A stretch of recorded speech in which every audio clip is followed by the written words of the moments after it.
Collection వచ్చేసింది. Embroidery work fabric అయితే super ఉందండి. అసలు కాటన్ ఫీల్ ఉంటుంది అని వర్టికల్ ఫ్యాబ్రిక్ క్వాలిటీ వైజ్ మాత్రం చాలా బాగుంటుంది. అయితే ఎంబ్రాయిడరీ వర్క్ వచ్చింది. దీనికి లైనింగ్ కూడా ఉందండి, మంచిగా లైనింగ్ ఉంది. ప్యాంట్కి మాత్రం పాకెట్ ఉందండి, only one side. Plaza pant వచ్చింది, చాలా బాగుంది అసలు. ఇది కార్డ్ సెట్ లాగా కూడా వాడుకోవచ్చు. ఇది 2 పీసే కాదు 3 పీస్ సెట్ అండి. యాక్చువల్గా చూడండి, బెనారస్ దుపట్టా వచ్చింది. చిన్న చిన్న మోటివ్స్ వచ్చేసేసి చాలా బాగుంది. ఆనియన్ పింక్ అసలు ఫ్యాబ్రిక్ అయితే చాలా బాగుందండి. కలర్స్ లో ఒకటి వచ్చేసేసి ఫస్ట్ నేను వేసుకున్నది వచ్చేసేసి ఆనియన్ పింక్ అండి.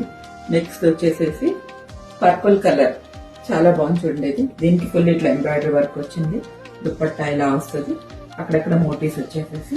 దీనికి కూడా ప్యాంట్ వచ్చేసేసి ఇలా వస్తుందండి, వర్టికల్ ఫ్యాబ్రిక్. టాప్ దీనికి లైనింగ్ ఉండదు, ప్యాంట్ కి మాత్రం, టాప్ కి మాత్రం లైనింగ్ ఉంది. ఇదొక కలర్, ఇదొక కలర్ అండి. ఇది మెరూన్ రెడ్. చూడండి ఎంత గ్రాండ్ గా ఉంది అసలు. క్వాలిటీ వైజ్ అయితే చాలా బాగుంది అసలు. ఇది కార్డ్ సెట్ లాగా కూడా వేసుకోవచ్చు, దీనిలాగా వేసుకోవచ్చు. దీనికి ప్యాంట్. ఈ 3 స్క్రీన్ షాట్ తీసుకొని నచ్చిన వాళ్ళు బుక్ చేసుకోండి. సైజెస్ M నుంచి XXL వరకు ఉంది.